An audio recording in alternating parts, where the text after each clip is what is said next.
Bonsoir Lucas. Bonsoir, effectivement, alors ma première de l'année, pas une première tout court, parce que je suis ravi de revenir encore pour cette 29e saison quand même. 29e saison de... Non, on dit même 30e saison. Ah, c'est la 30e. C'est la 30e. Ouais. D'accord. Voilà. Donc vous avez conscience quand même que si j'avais commencé à participer à cette émission dès le début de son existence, j'aurais très probablement commencé mes billets par caca et je les aurais très probablement fini par boudin. Voilà. Et entre les deux, on vous aurait donné le biberon. Exactement. En attendant l'air du temps. Bref, l'air du temps. Alors oui, l'air du temps, ces derniers temps, l'air du temps, il est particulièrement chargé.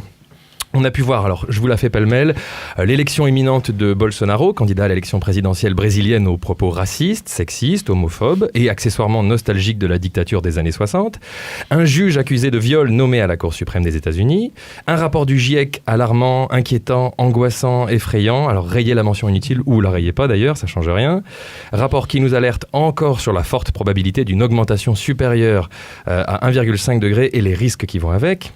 En parlant d'augmentation, en France, on a eu aussi droit à notre cher Patrick Balkany, qui a augmenté, lui, son indemnité de maire de Levallois-Perret de 56% pour compenser celle de député qu'il n'a plus, forcément, puisque le non-cumul des mandats l'en empêche. On a continué avec, alors, côté PME, 40 PME qui par jour en France mettent la clé sous la porte en raison de retard de paiement de leurs clients, surtout des grandes entreprises. Côté PMA, le retour de nos amis de la Manif pour tous, il nous avait manqué, ces cons-là.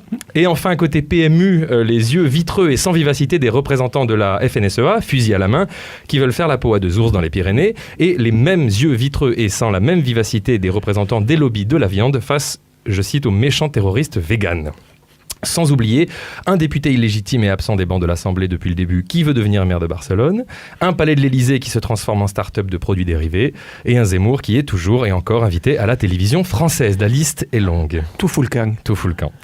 Et moi qui jusqu'à présent doutais franchement de la théorie de la NASA selon laquelle notre civilisation prendrait fin en quelques dizaines d'années seulement, c'est ce qu'ils ont vraiment dit, là je commence vraiment un peu plus à y croire.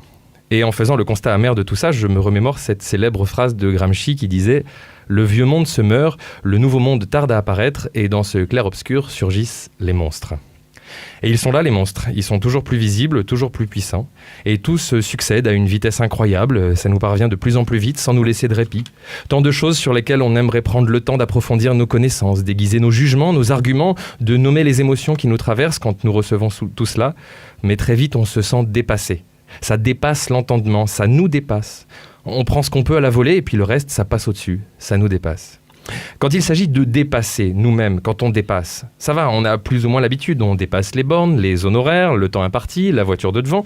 À l'école, quand on est docile et obéissant, on ne dépasse pas quand on fait du coloriage, mais quand on est provocateur ou juste maladroit, on peut tout à fait dépasser. Dépasser, on sait faire. Mais quand on est dépassé, comment on fait ? Qu'est-ce qui se passe quand on a dépassé le fameux jour du dépassement ? Celui où, dans le calendrier, on estime avoir épuisé toutes les ressources de la planète pour une seule année. Alors j'ai pensé à cette petite fille dessinée en noir sur une toile qui lâche un ballon rouge en forme de cœur. Un ballon qui semble prendre son envol. Je pense à cette toile de Banksy qui, le 5 octobre dernier, lors de sa vente actée à plus d'1 million d'euros, a commencé à sortir du cadre et s'est retrouvée en partie déchiquetée en lamelles par un habile système de broyeuse intégrée. Un coup de génie de l'artiste. Et j'ai observé cette œuvre qui dépassait de son cadre, moitié à l'intérieur, moitié à l'extérieur, et j'ai repensé à Gramsci et à son clair-obscur. J'ai vu cette petite fille entièrement réduite en lamelles de toile, comme décapitée par le cadre dont elle semble s'extraire. J'ai vu ce ballon en forme de cœur, intact, toujours en train de s'envoler. Et j'ai vu cette œuvre mourir, et j'en voyais une autre apparaître. Et puis les monstres qui allaient avec. Pas les mêmes que tout à l'heure, mais d'autres sortes, de ceux qui ont senti, à la seconde après que cette broyeuse avait commencé son travail, que l'œuvre allait prendre beaucoup plus de valeur qu'elle n'en avait auparavant.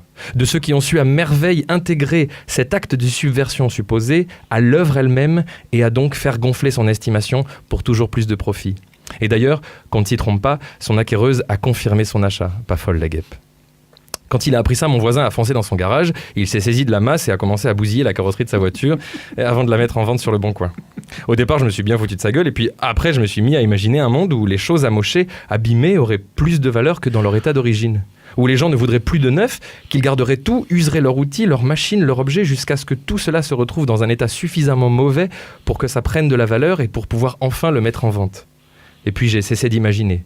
Ça paraissait un peu plausible. Même si j'aime bien l'idée que la Terre puisse être bleue comme une orange, ou comme un bouclier sur la mer sombre, ou que la vie puisse être comme une bicyclette, comme dirait l'autre, je me dis qu'aujourd'hui, le monde, il est probablement comme ce tableau de Banksy dans la salle des ventes de chez Sotheby's un vendredi d'octobre. Alors qu'est-ce qu'on fait maintenant qu'on a dépassé, qu'on est dépassé? On sort complètement du cadre, on remet une toile blanche et on dessine autre chose? Ou on revient dans le cadre avec la certitude que le dessin est abîmé pour toujours? Moi, je veux bien aider à faire un nouveau dessin si vous voulez, mais je vous préviens, quand je dessine, je dépasse. Allez Lucas, un petit conseil, simplement quand on est dépassé, mais peut-être on s'arrête et on se la fait collectif. Ouais. Ça peut peut-être aider. Mmh. Allez, à la prochaine. Ça marche.